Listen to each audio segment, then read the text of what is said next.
model so others are inspired to be the best they can be.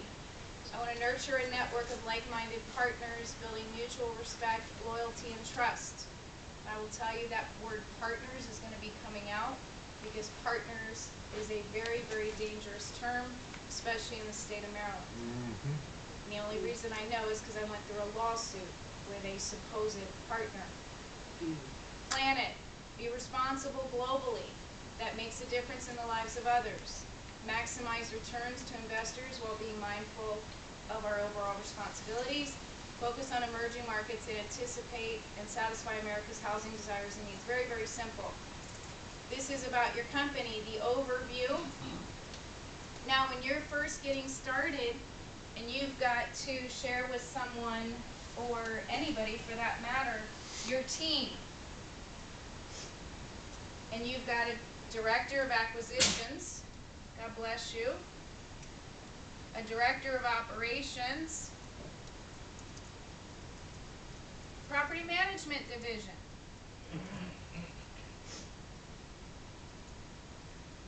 What if you're a single individual, but you need to have all of this information in your property package? My coach shared with me that I can wear all those hats. I can manage my managers while I'm getting started.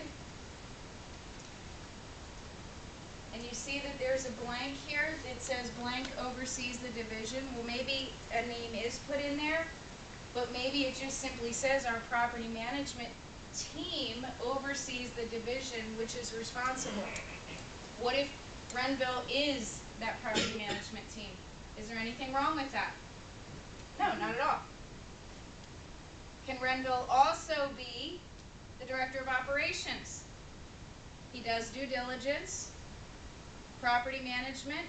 He's going to be working with different vendors, building his team, working on organizational management.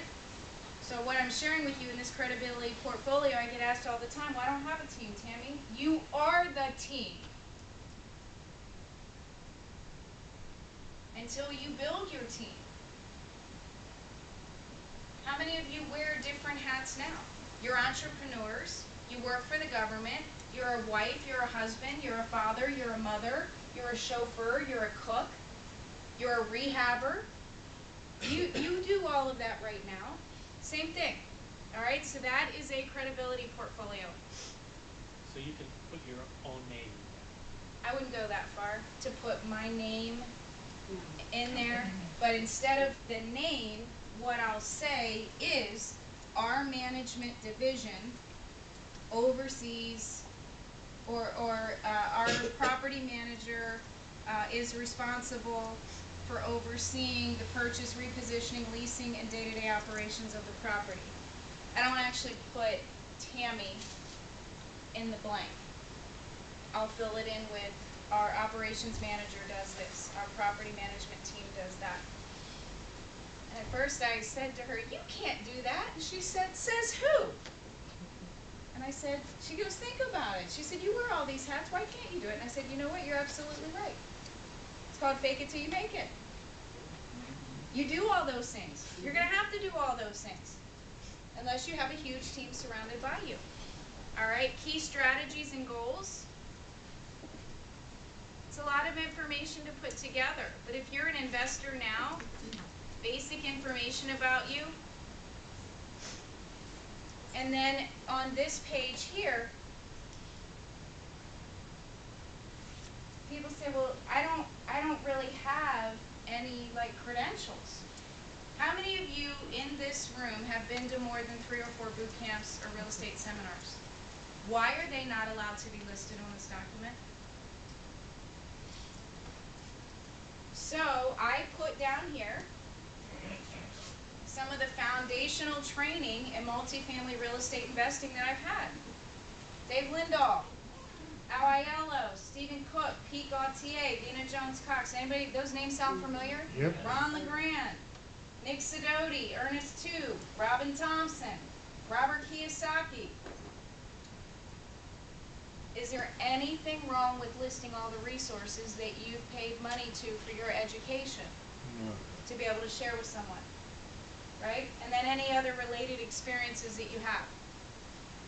I will tell you that all of these different types of documents that you're going to need to create and put together, you should probably already, hopefully, as an entrepreneur and an investor, have some of these things put into place. But I will tell you, these types of documents need to be revisited on a yearly basis. Do our goals, dreams, and aspirations and reality change year to year? Are you going to be able to implement all of this in week 1? Are you going to be able to put all of this together in week 1? No, but what if you take a little bit at a time and work on it consistently? That's all it takes. Tammy, there's no way I have the time to get all this done. I don't want to hear it. It may not be perfect. Don't paralyze yourself with the analysis. Get a little bit done. Next week or next month, create your vision and your mission. The week after that, work on your education and your experiences. 1 unit, 2 unit, 3 units. This is the typical little single family home that's a 1 unit, 3 bedroom, 2 bath. Does it look much different than a duplex that's a 3 bedroom, 2 bath? No. If the person in unit 1 moves out, who pays the mortgage? You do. If the left side of this house here, the resident moves out, who pays the mortgage? Yeah, I live in there. The other side, or maybe you have to pick up a little bit, okay? What about this row house right here in Baltimore that's under rehab, and this is an actual row house that's under rehab. But what if all you saw was just the very, very front, like this? And you say, Tammy, but that's just a single family, and you keep on driving by. But what if I told you, no, it's not. It's actually three bedroom and 1 bath units that are being renovated, that are going to probably bring in between $650 and $800 a month per unit. What if I also told you that it only costs $15,000 to purchase? Oh my. What if I told you that the maximum is $60,000 to $75,000 out of your pocket to make three 3-bedroom units? Is that still a good deal? Right? Does that look intimidating? No. Not at all. People buy these row houses in Baltimore all day long. And a lot of them are shelling them out down to, literally, which this is, right, down to the exterior, and then they make it 3 bedrooms. There's houses for $5,000 through the SCOPE program in Baltimore. Only in Baltimore, baby. 3 units. Look how gorgeous this building is right here.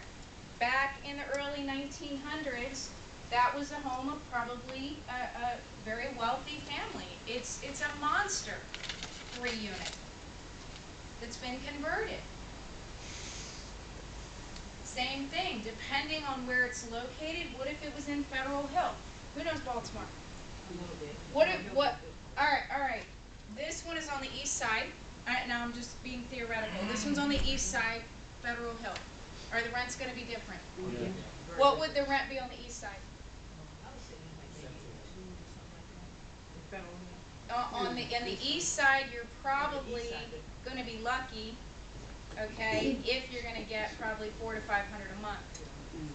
What about in Federal Hill or Canton or Butcher Hill or any of those places? Let's say Federal Hill, right? Probably close to $2,000 a month for the same 3 bedroom, 1 bath. Are you going to put different finishes in this unit than you are in this one? Mm-hmm. Does that look intimidating? No. What if it brought in $6,000 a month? What is there to fear about a 3 unit? So let's go one step further. That's a 6 unit right there. 3-1 and 3-2. 3 bedroom, 1 bath, 3 bedroom, 2 bath. The building up in the top right is a 10 unit in Baltimore. These are real. I didn't just pull these off. And that one down in the corner is my 18 unit at the corner of Gilmore and Lexington. This building, when I put it under contract, every window was intact, everything was fine with it. 1 week before settlement, I walked around this corner and every window was knocked out, every door was busted in, and then I went around the back into the courtyard because it's shaped like this, a big U, huge courtyard in the middle, and there had been a fire. Is that the same building I put under contract? Nope. Nope. Do you know that when you put a property under contract and you sign on it, you have equitable interest in it immediately? But it was a short sale. Who's responsible for the fire damage? Bank. You know all the answers. You know the story. The bank it's called forced place insurance. Okay? The bank was responsible. 8 units were damaged in the fire. Did I still buy it? Absolutely. Okay? And it's going to take a while before we are able to get it done. We have 9 units now done. It's huge, 25,000 square feet. It's 6 row houses that were converted into 18 apartments. They're all 3-bedroom, 1 bath. We started down here at the end, and we're now 9 units done here.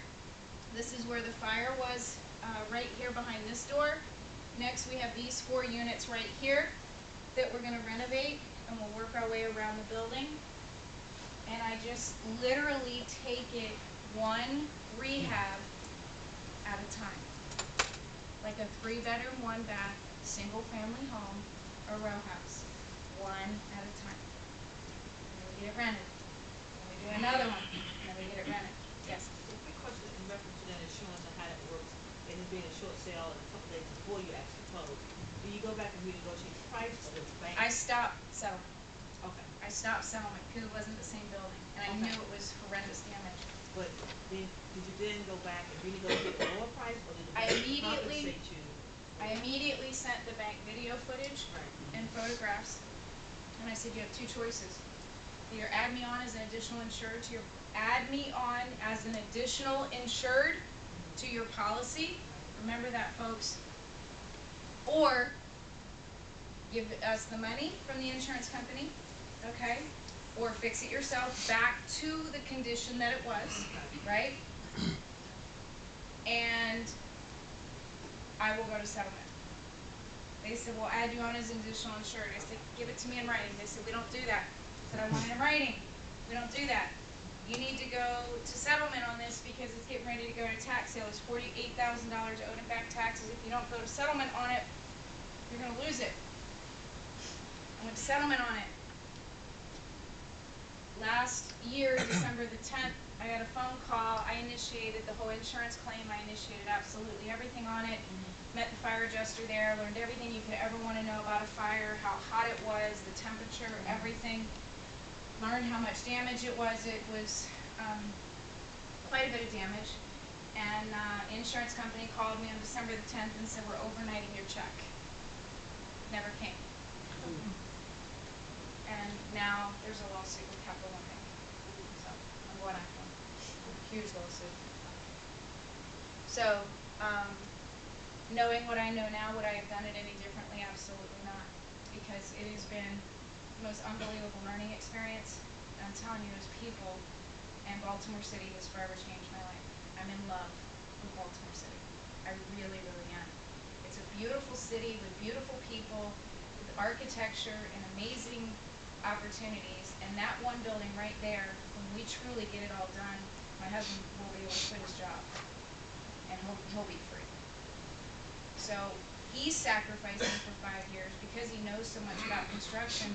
He's actually there today, and for the past 18 months he's been putting in sweat equity there to help out, to get it done. So we both are on the same page, doing the same thing, but a little bit differently to get it done. Are hurdles and challenges going to come up during acquisition while you're under contract? Absolutely. You just have to take a step back, take a deep breath, and say, what's my next step? How am I going to deal with this? It took me to my knees when I walked around and saw the damage, because I had never dealt with a fire. And I literally didn't know what to do. And I can tell you now that it's just been an unbelievable learning opportunity, and I will be made whole, and then some on the property. So the next acquisition that I want is wounded warriors, wounded veterans, homeless veterans, and that'll be the next big project that we do in the city, is to be able to help out some of those agencies for homelessness and things like that. So Baltimore City is a place to be. How do I know?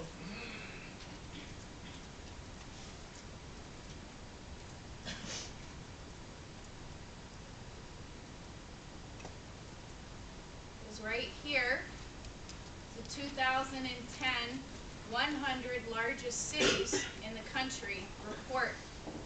You say largest city? These are the large cities. What's number 1 in 2009? I'm sorry, what's number 1 in 2010? Killeen. Anybody know what's at Killeen? Fort Hood. Military. 2009 it ranked number 2. By the time these markets are already here, it's too late. They're already emerging, okay? So you want to know what's going on, but I can tell you that to see Huntsville, Alabama go from 8 to 3, I can tell you that in 2011, it's probably pushing up near number 1. It's too late. I mean, you may find stuff down there, but I'm going to show you where you need to go and what you'll see. Look at Anchorage, Alaska. It went from 40 up to number 8. Washington, Arlington, Alexandria went from 25 to 6. Guess what it is this year? In 2011. Number 1.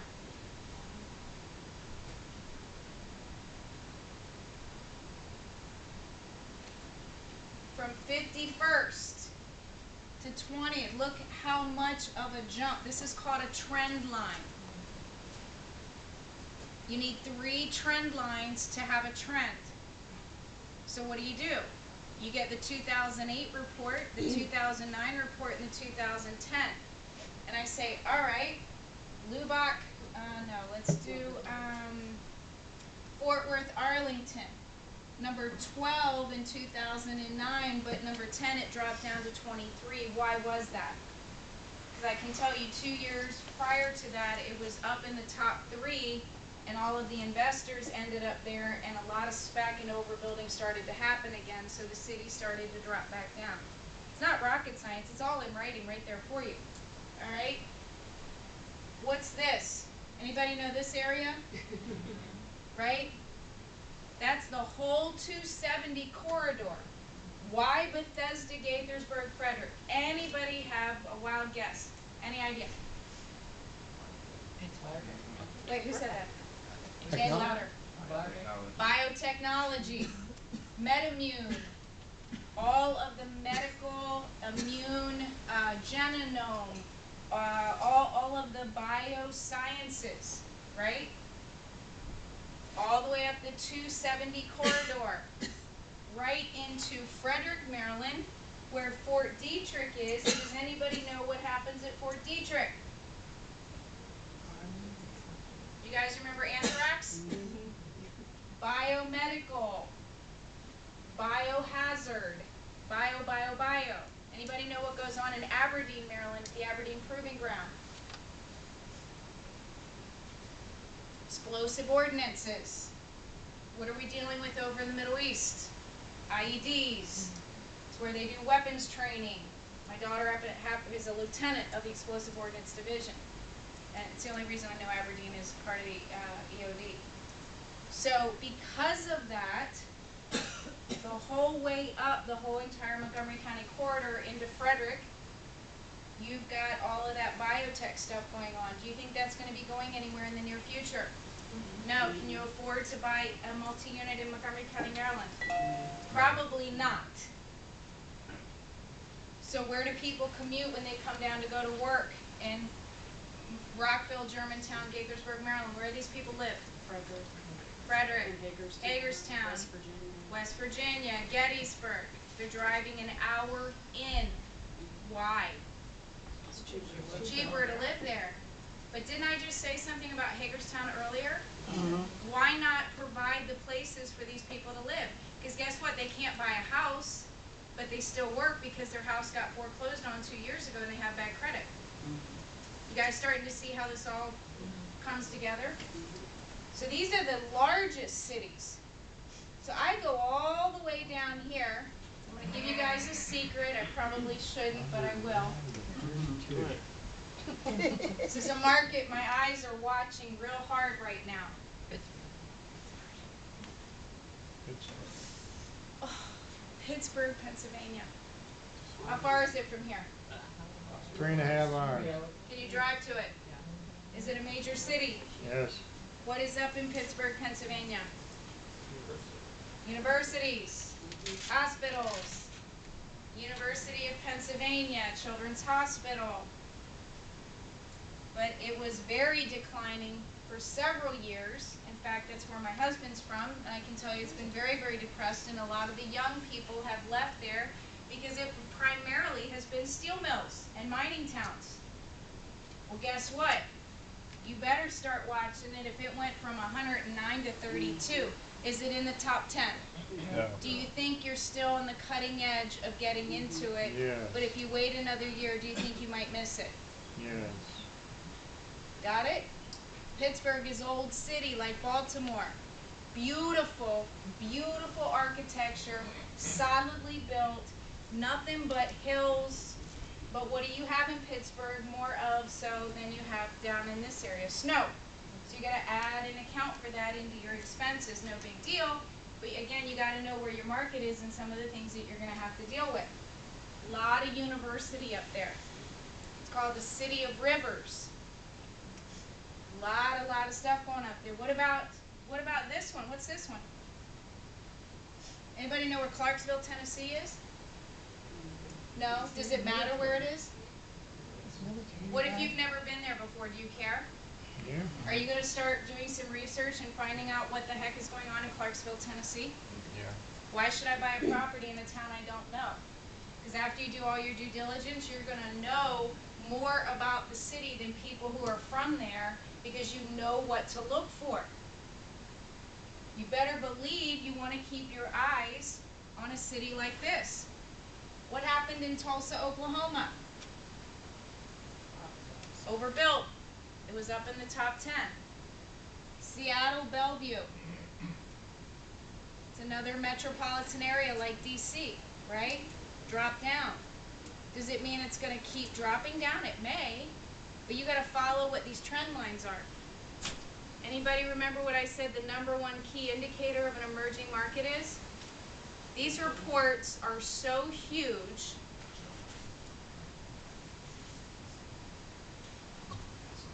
And I blew them up so you could see them, because if I take this all the way down,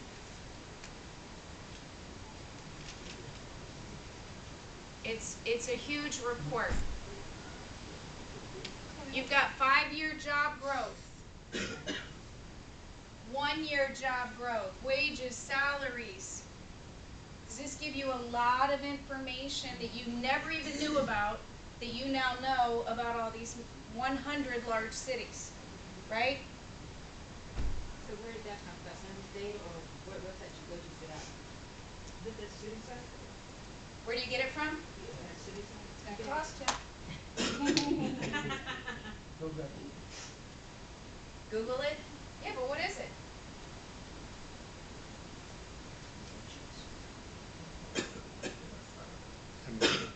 It's free.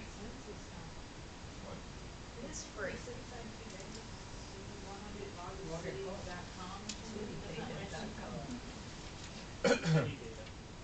Nope.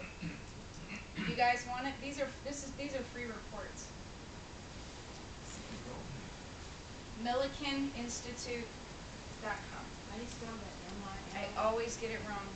Milliken, M-I-L-I-K-I-N or I-K-E-N. And I will tell you, 2011 probably will not come out until the spring of next year. Okay? I think it's Anybody got a phone that can Google it? I think it's called Milliken Institute or Milliken M-I-L I-K-E-N or I-K-I-N. I-K-E-N. You could probably Google 100 largest cities and see what it comes up. All right, so now we're going to look at small cities. These are the top 100 small cities, which to me are still, I mean, they're still really big. So what's number 1 in 2010? Fargo. Yeah. Fargo. Anybody know what's going on in Fargo, in that whole area of the country right now? Oil and gas wells. Every hotel is sold out up there. There is no housing available right now. But do you think if you went up there as an investor that it's a little too late? Does it mean you missed the boat? No, it just means you may have missed the boat in Fargo, North Dakota. I don't know about you, but I really don't have a desire to own a lot of property in Fargo, North Dakota. Too cold. Okay, it's just too cold. What about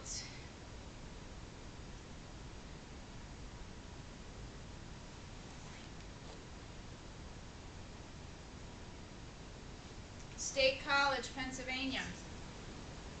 Another PA. Anybody know what's in State College? University.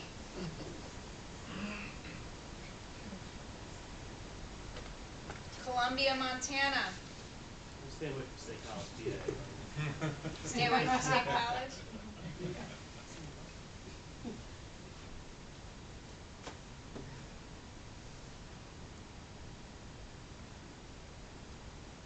Hold on, I'm trying to find something.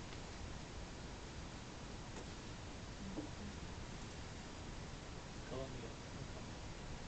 Anybody see Cumberland, Maryland? I can tell you Cumberland, Maryland is not a city I would invest in. But it's here in Maryland. It is rural, western Maryland, and there's nothing there. Nothing. No jobs. There's no jobs. Okay, and as you can see, it has no, where'd it go? It has no trend on it. Not available. So if it's not available, it wasn't on the chart. Okay. Oh, I must have gone right over it.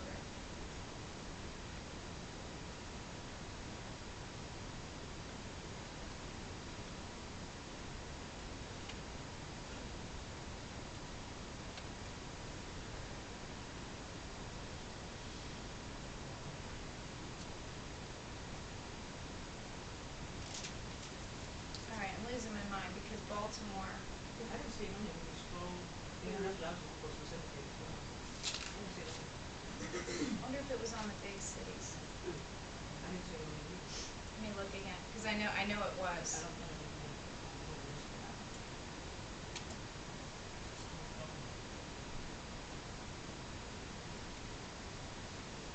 All right, we've got a bunch of eyes. Let me know if anybody sees it. I know it's on here. Let's try Sees with what? DC, because we have DC, Maryland all in one. Oh no, Baltimore. There it is, right there. There go Baltimore's house. On Baltimore. Now it's down towards the bottom, right? What number is it? I can't see because you're in the one. Oh, okay. 64 to what? There it is. What does that tell you? It's up and coming. It's going up. If it's down at the bottom like Pittsburgh, but it's been cut in half, is it emerging, stabilized, or declining? Emerging, but it's on the beginning edge of emerging. So what do you do? Get in! Get in now. Right now.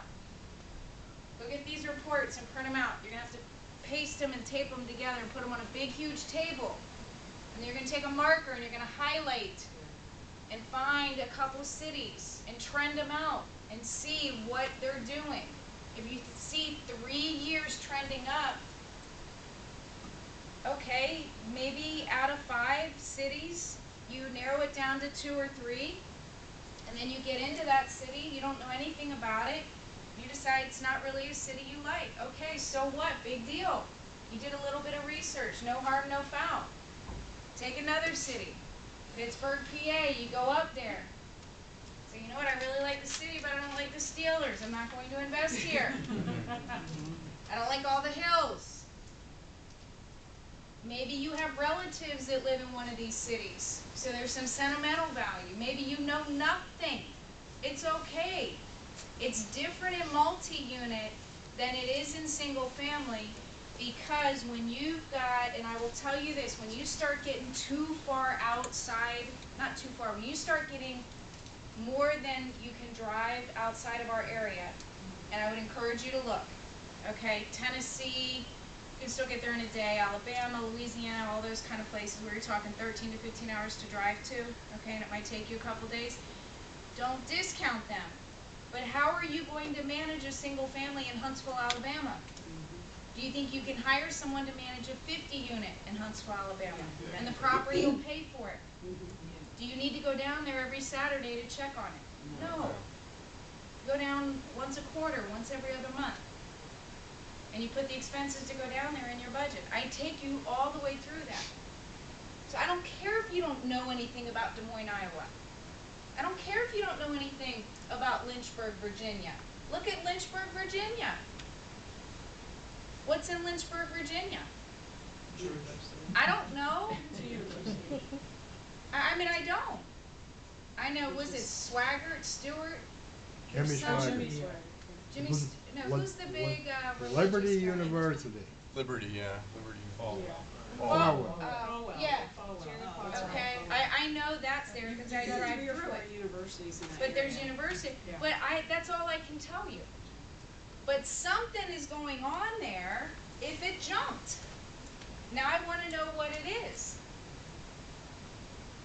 What about Lubbock, Texas? 29 and 24 on the charts. Kind of stabilizing, right? It's kind of stabilized right now. Does that mean it's a bad market? No. Yes. Just in the details of it, say for example, you go through, you pick a city, you go there, and you figure out which place you want to get.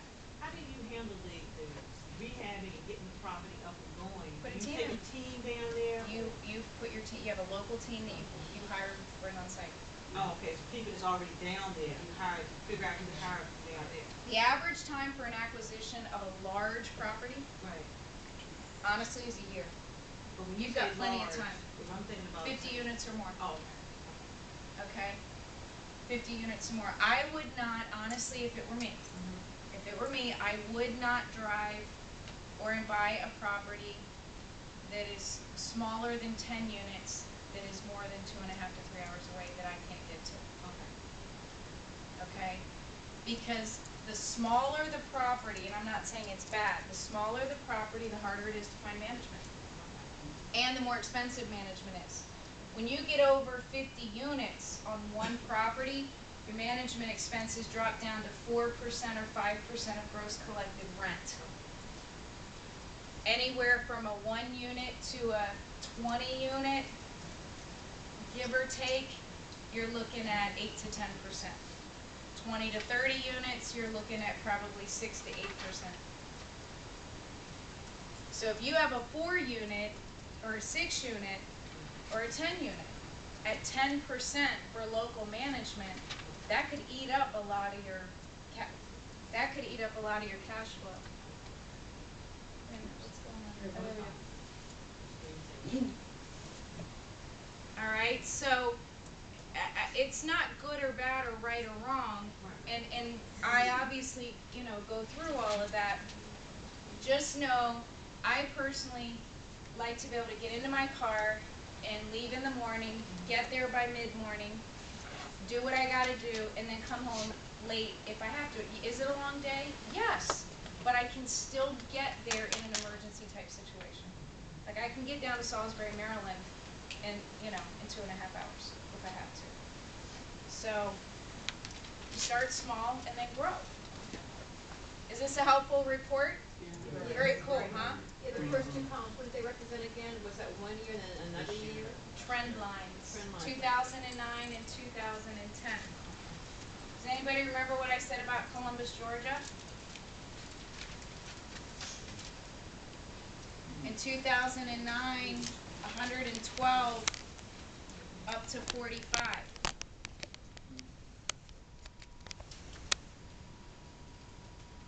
And that's where Fort Benning is. While the Armored Division is another big city, is Fayetteville, not Arkansas, Fayetteville, North Carolina. Anybody know what's in Fayetteville, North Carolina? Fort Bragg, where my son is stationed.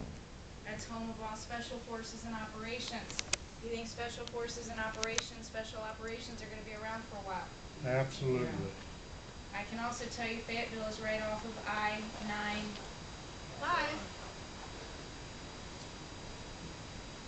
I can also tell you that Fort Bragg is getting a ton of BRAC movement.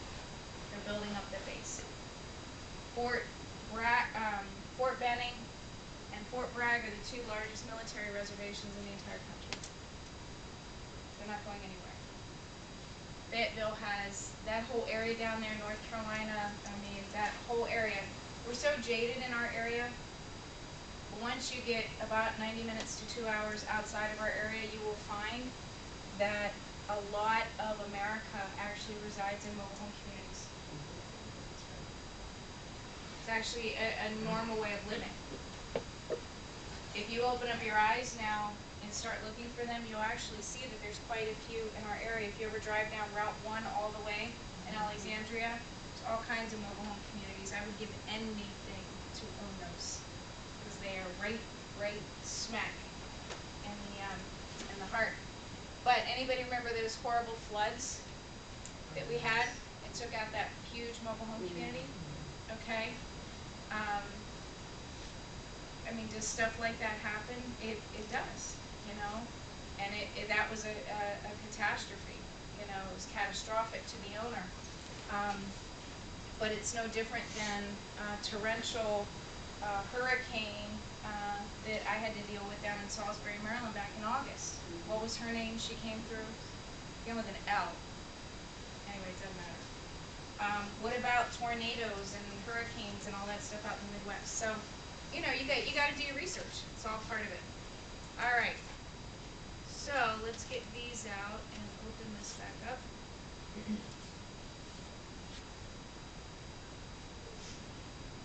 So has this taken some of the fear out, guys? Because there really is absolutely, positively nothing to fear.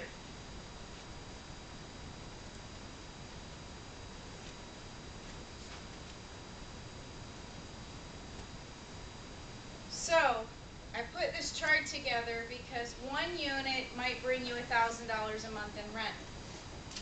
That same $1,000 a month on a 5-unit is going to bring you $60,000 a year. That same $1,000 a month on 10 units is going to bring in $120,000 a year gross. And that same $1,000 a month on 18 units is going to bring you $216,000 a year. I showed you what an 18-unit apartment building looks like. Did it look intimidating or too big for anybody in here to handle? Do you think that I have butterflies in my stomach when I bought a 25,000 square foot building that needed total renovation? Yes. Yes. Do you think that I still have butterflies today, 18 months later? Yes. Yes. You better believe it. Are you always going to have butterflies when you acquire a real estate acquisition? Yes. Why? Because real estate is a risk. Period.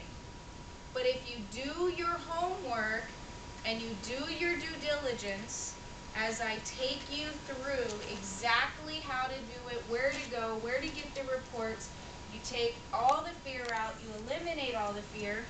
You don't have somebody throwing a board contract down your throat saying, sign this, you have to close in 30 days. That's the way most real estate is done. This is a board contract. Who do you think, any realtors? Mm-hmm. Who does the board contract protect? Realtor? Broker. Broker. Broker. That's who it protects. If you're buying an acquisition, if you're buying a property that is for your retirement, Do you want it to be drafted and customized based on the property, based on your needs and the seller's needs? Or do you want a board contract that's going to protect a broker? Do not use board contracts in multi-unit acquisition unless you absolutely positively have no choice. But I would not. Instead, I'd rather see you use a, maybe I'll bring it up at lunchtime. It's just a standard quote unquote purchase and sales agreement that I have that's in Word that all my students get. They get all my documents, they get everything I have because it's all sitting right there on my laptop. And then you personalize it. You have a lawyer. I'd rather see you spend a couple $100 to $400 to have a purchase and sales agreement drafted exactly the way you want it with exactly the contingencies in it, especially if this thing is going to be bringing in $120,000 a year.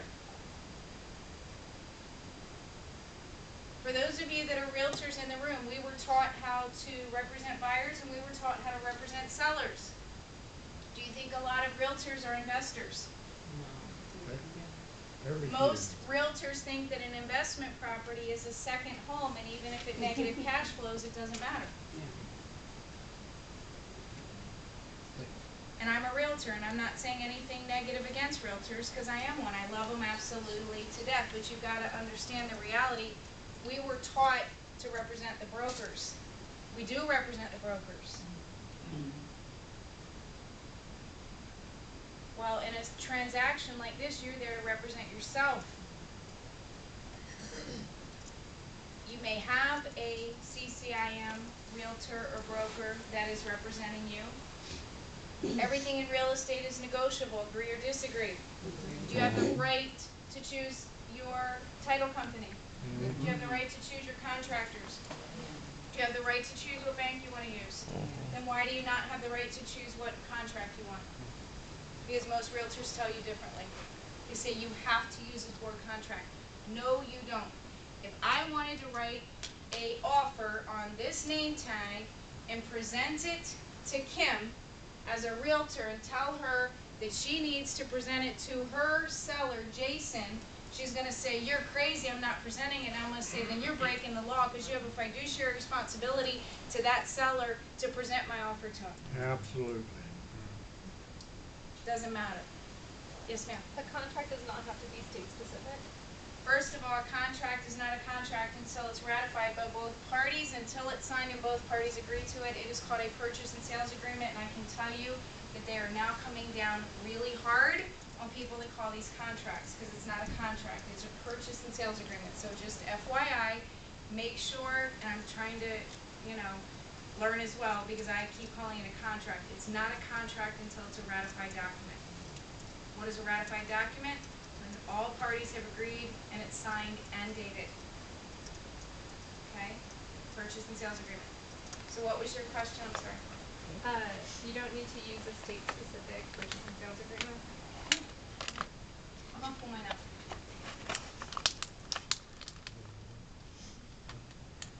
I don't think I have it up, but let me see.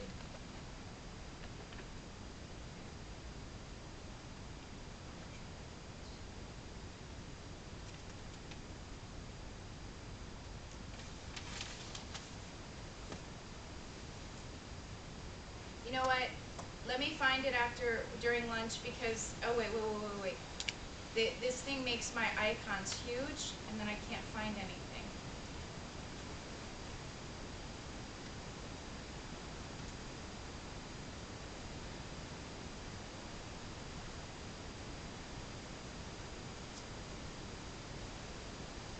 I have so much stuff, you guys, I don't even know.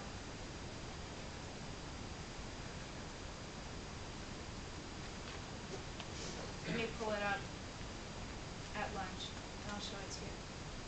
But it's just a, wait, maybe it's in one of the folders in one of the folders.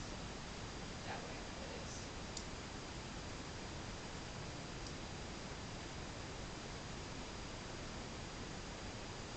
Everything is very obvious. I'll pull it up later. Is that fair? I'll do it at Yeah. lunch and have it up. Yeah. It's just a Word document that is generic, and it's called a purchase and sales agreement. And it's tailored exclusively to what it is that we're doing. Now, obviously, there are parts in there where it says, you know, construed in the state of whatever the state is that you're working in. And I have an attorney here that represents me and has my back. He's in the state of Maryland. And let's say, where's the property? Where's